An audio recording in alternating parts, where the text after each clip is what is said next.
오늘은 내가 나를 사랑하느냐라는 제목으로 하나님의 말씀을 함께 나누겠습니다. 그들이 조반을 다 먹었습니다. 예수님께서 피워주신 숯불, 그 숯불에 구운 물고기, 그리고 떡까지 그들이 조반을, 조식을 먹기를 마쳤습니다. 그리고 예수님께서는 그 숯불 앞에서 시몬 베드로에게 네가 나를 사랑하느냐라고 질문하십니다. 이 숯불은 베드로가 예수님을 3번 부인할 때 앞에 놓여 있었던 그 숯불과 어떤 의미에서는 같은 숯불입니다. 요한복음은 같은 단어를 쓰고 있고 시기적으로도 멀지 않았습니다.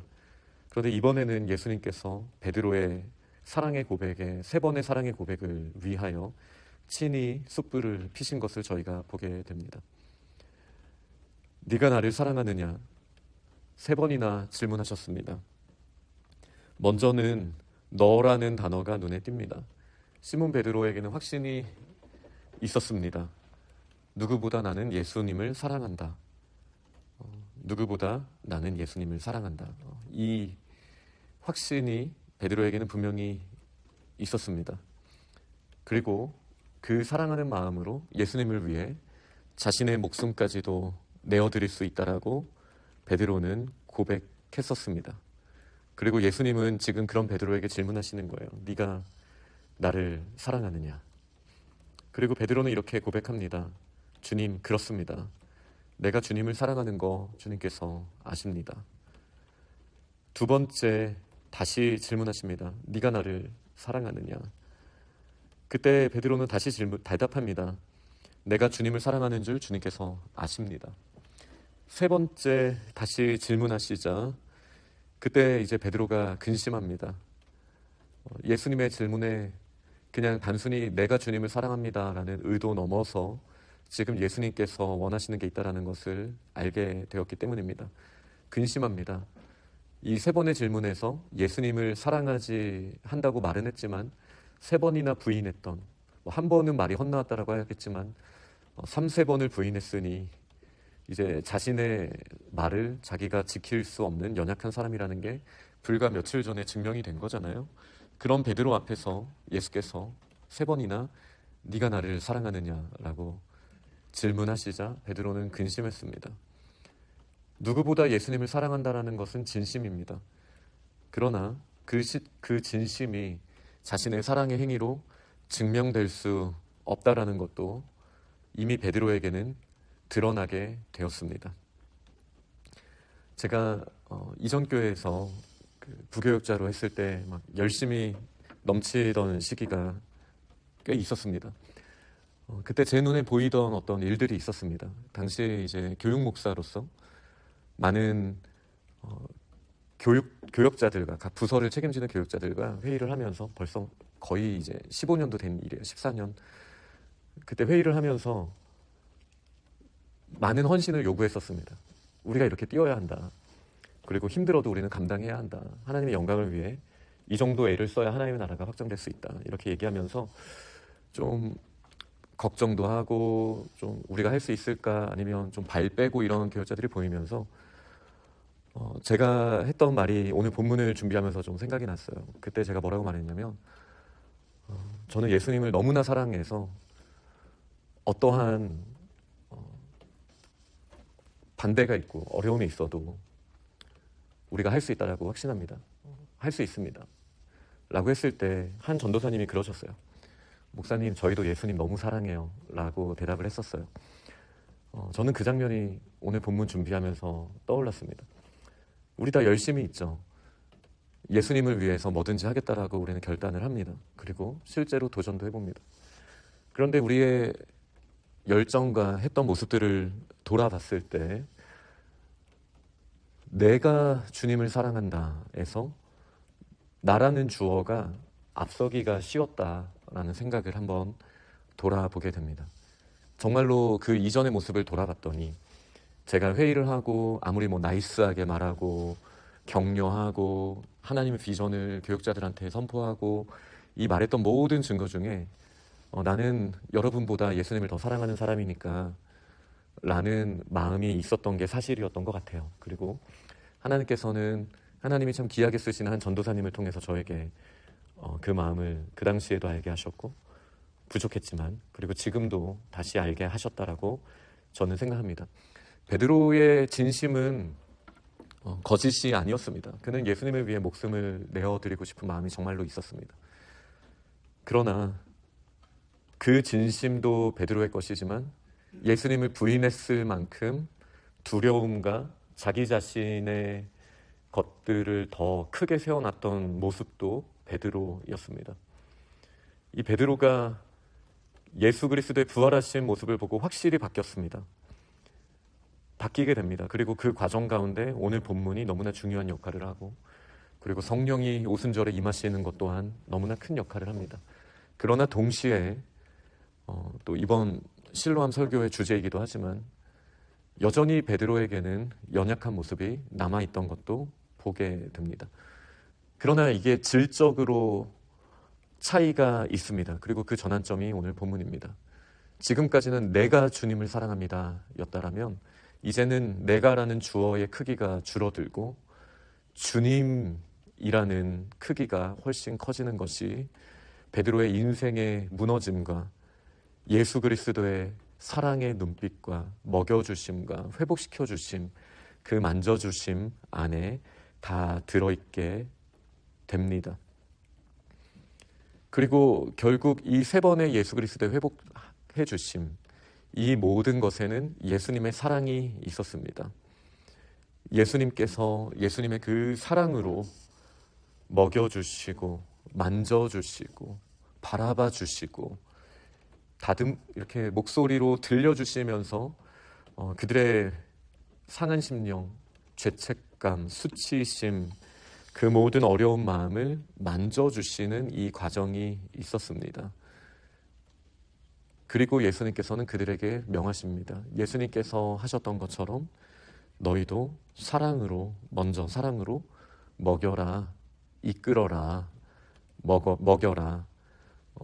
먹이라는 말씀이 2번 나온다라는 것이 또 특징이죠. 사랑하기 때문에 먹이는 것, 그리고 사랑하기 때문에 이끄는 것. 이제 양을 친다라는 말은 때로는 먹이는 것과는 다른 결로 느껴지기는 하죠. 그러나 옳은 길로 인도하는 모습은 분명합니다.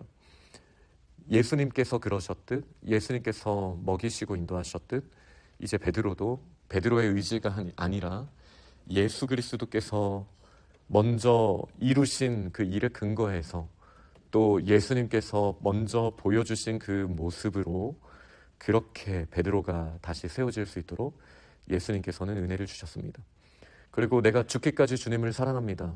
저는 주님을 위해 죽을 수 있습니다. 라고 이전에 베드로가 고백했던 것과 그때도 예수님이 십자가를 말씀하셨을 때였거든요. 그러나 오늘 부활하신 예수님을 베드로가 다시 만나고 회복되는 이 순간에는 이제는 예수님이 말씀하십니다. 네가 젊어서는 스스로 너가 원하는 대로 다녔지만 늙어서는 내 팔을 벌리리니 남이 내게 띠띠우고 원하지 아니하는 곳으로 데려가리라. 이게 이제 베드로의 약점이었고 그리고 이게 예수님이 만져주시고 싶은 부분이었죠. 우리 모두가 이 베드로입니다. 내가 원하는 곳, 스스로 내가 사랑합니다. 모든 것이 다 주님을 위한 일이죠. 진심이 맞습니다. 그러나 여전히 내가 살아있고 스스로 원하는 곳으로 우리가 다녔습니다. 그러나 그 모습으로는 우리는 십자가의 길에 나아갈 수 없습니다. 그러나 예수님께서 말씀하신 이후 예수님이 주인의 자리에 계시게 되자 늙어서는 너의 팔을 벌리게 될 것인데 십자가의 길을 가게 될 것인데 남이 너에게 띠띠우고 원하지 아니하는 곳으로 데려가리라. 그리고 요한을 통해 이렇게 말씀하시죠. 베드로가 어떠한 죽음으로 하나님께 영광을 돌릴 것을 가리키심이라. 이 베드로의 사랑, 죽음까지도 결단했던 그 사랑에 대해서 이제 예수님께서 확실하게 매듭을 지어주시는 거예요. 그리고 베드로에게 이렇게 말씀하십니다. 나를 따르라. 지금까지 베드로는 내가 따를 수 있습니다. 어떤 일이 있어도 내가 따를 수 있습니다. 였다라면 이제는 그 인자하심이, 그 사랑이 반드시 나를 따르리니 라는 것을 광야에서 경험한 이 베드로, 그 사랑 안에 있으니 예수님을 따를 수밖에 없는, 나의 의지가 아니라 예수님의 사랑 안에서 따를 수밖에 없는 자가 되었습니다. 그러나 여전히 베드로에게 하나 남아있는 것이 있었습니다. 예수님이 사랑하시는 그 제자가 따르는 것을 이 제자는 이미 따르고 있는 건가? 라는 것을 보게 되어서 다시 한번 질문합니다. 이 사람은 어떻게 되겠습니까?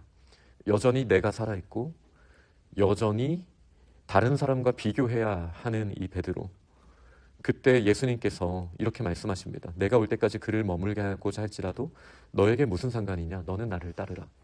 다른 사람이 어떤 모습으로 따르든, 다른 사람이 예수님을 더 사랑하는 것처럼 보여지든 덜 사랑하는 것처럼 보여지든 너에게 무슨 상관이냐?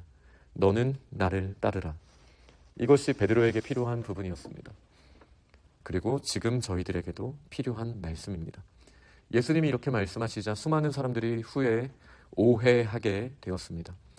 요한은 죽지 않을 거래라고 사람들이 오해하게 되었습니다. 그러나 이 말씀을 기록한 요한은 분명하게 이야기합니다. 죽지 아니하겠다라고 하신 것이 아니다. 요한이었다라면 이 정도 말씀을 들었으면, 또 다른 사람들이 그것에 뒷받침을 해주면 자신이 원하는 방향으로 해석하는 것을 끝까지 붙들고 싶지 않았겠습니까? 하나님의 약속으로 붙들고 싶지 않았겠습니까? 근데 그게 아니다라고 단언하고 있습니다. 어쩌면 이 요한은 지금 요한복음을 통해서 반복적으로 나오고 있는 하나님의 예수 그리스도가 사랑하시는 제자, 예수 그리스도의 사랑을 먼저 받은 것이 분명했기 때문에 그의 의지나 자기 자신이 드러나기보다 하나님의 사랑 안에 있기 때문에 이런 상황에서도 나에 대해서 영원히 예수님이 오실 때까지 살아있을 것이다라는 수많은 사람들의 증언과 뒷받침에도 넘어가지 않고 예수님과의 관계 안에만 흔들리지 않고 있던 모습을 저희가 보게 되는 것이죠. 결국 우리가 예수님의 사랑 안에 거하는 것보다 무엇이 더 중요하겠습니까? 주님, 내가 할 수 있습니다 라는 내가 낸대식의 나를 드러내는 것보다 더 중요한 것, 주님께서 저를 사랑하시니 제가 주님 앞에 나아갑니다, 주님을 따릅니다 라는 반응보다 무엇이 더 중요하겠습니까? 요한복음은 예수께서 하신 일들 얼마나 많은지 그것을 기록한다라면 이 세상에 둘 수도 없다라고 말합니다. 그러나 예수께서 기록하신 것은 예수님의 사랑의 이야기를 기록하셨고 그 사랑에 반응하는 자들에 대한 말씀을 기록하셨으니, 오늘 내가 주님을 사랑합니다라는 내가 아이가 너무 강조됐던 저희들의 인생에서, 혹은 아이가 아니면 얘는요라는 다른 사람과의 비교가 또 강조됐던 저희들의 인생에서 이제는 예수 그리스도가 더 앞서는 저희들의 모습이 되면 좋겠습니다. 네, 오늘 말씀을 준비하면서 보니 제가 퍼듀 땅에 도착한 지 딱 2년이 되는 수요일이더라고요. 네, 2년 전에 이곳에 올 때 한밤에 왔고, 또 너무나 귀한 두 분이 한밤중에도 저희 가족을 데리러도 오셨었죠. 그리고 2년이 어떻게 보면 순식간에 지나갔습니다. 내가 주님을 사랑합니다 해서 내가 강조됐던 순간들도 많았을 것 같습니다. 그 2년 동안요. 저도 그랬고 아마 이 자리에 앉아 계신 분들 중에서도 그런 모습이 왜 없었겠습니까? 그러나 여전히 숯불을 준비하시고 우리를 먹이시는 주님, 또 우리에게 음성을 들려주시며 사랑한다, 그리고 너희도 사랑으로 나아가라 라고 말씀하시는 주님의 음성을 듣기 참 좋은 날인 것 같습니다. 그리고 실제로 부활절 이후 이 정도 시간이 지났었을 수도 있겠죠. 계절적으로도 이 말씀을 듣기에 참 적절한 시간인 것 같습니다. 우리의 영적인 생활에서 나의 열심도 있지만 나의 열심보다 예수 그리스도의 열심이 우리의 인생의 중심에 있음을 기억하고 예수 그리스도를 따르는 우리 믿음의 사람들이 다 될 수 있기를 간절히 축원합니다. 아멘.